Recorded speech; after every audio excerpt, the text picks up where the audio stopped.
The following story has been brought to you by StoriesToInspire.org. Let me share with you an amazing story. There was a woman, a mother, a Jewish mother named Leah. She lived in the times of the Warsaw Ghetto, some 80 years ago. She had 13 children that she had to take care of. People were starving. She tried to find food for them. She loved them very dearly. It was quite a challenge. People were dropping dead in the streets. The Chaver Kadisha was overwhelmed. People were dying, multitudes dying daily. And one day Leah began to feel ill. She knew she had to get medical attention. She wouldn't be able to care for her children if she didn't. She disguised herself and went to a Polish doctor, a woman doctor who lived outside the ghetto walls. She came to the woman, she knocked on the door, hoping that the woman would answer the door, which she did, but she was very hesitant when she discovered that Leah was a Jewish woman. Nevertheless, she treated Leah, and she spoke to her about conditions in the ghetto, and she said, "You can't go back to the ghetto. You'll stay in my attic." Well, Leah was touched by her kindness. But she said, "You don't understand. I have 13 children and they need me and I cannot leave the ghetto." And then the doctor, who was hesitant initially to even treat her, said, "Well, then all 13 will sleep in my attic." And Leah was shocked.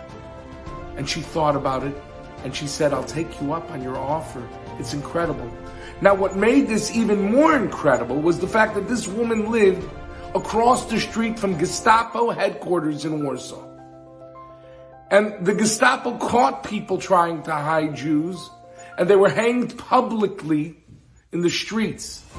But this woman took in Leah and her 13 children and hid them for 6 years. They all survived. They were quite traumatized, but they rebuilt lives of their own. And then one day, many, many decades later, they reunited in Eretz Yisrael.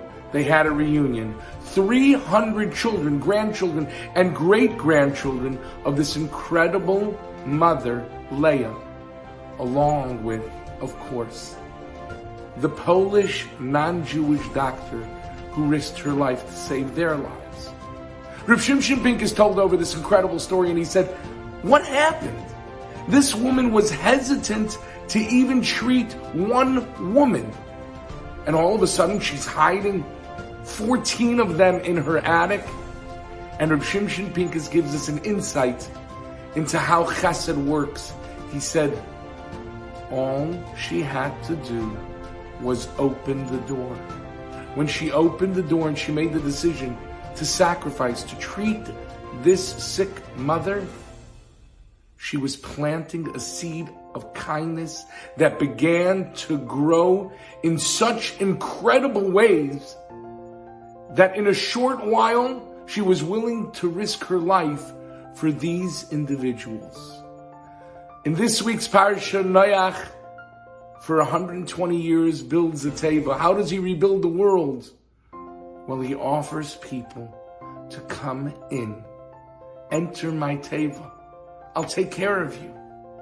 And when you open your door, even though no one took them up on the offer, well, the seeds of kindness are planted. Olam chesed yibana. The world is built with kindness.